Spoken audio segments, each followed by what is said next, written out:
President of Manipur Pradesh Congress Committee, Okram Ibobi, has accused BJP of using the recent failure of government to pass the Women's Quota Bill in Lok Sabha as a weapon in election campaign and as propaganda against Congress party. Speaking to media persons at Congress Bhavan in BT Road today, Okram Ibobi asserted that NDA government deliberately introduced the Women Reservation Bill, State Union Territory Reorganization Bill and the Limitation Bill during special parliament session, despite knowing that it would fail, as BJP wanted to use it as weapon against Congress during election campaign and to portray Congress as anti-women. Speaking further, Okram Ibobi maintained that Women's Reservation Bill was first introduced in 1989 by Prime Minister Rajiv Gandhi and it was passed in Lok Sabha but failed in Rajya Sabha. While questioning the intent of BJP on reintroducing the bill, Okram Ibobi accused BJP of using women to remain in power through introduction of other bills to facilitate the increase of number of seats in Lok Sabha,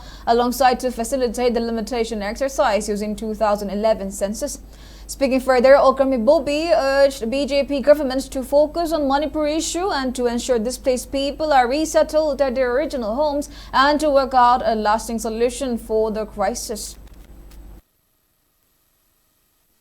Congress na women reservation se oppose the we Congress di nupi de sakti piba se pining de hai na BJP na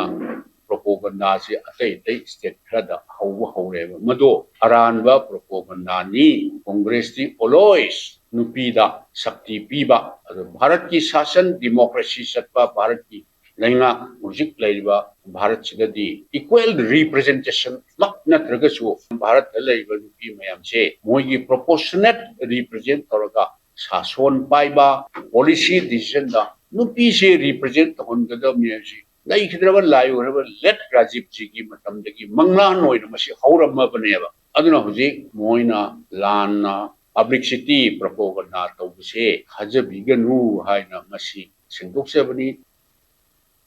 Congress na women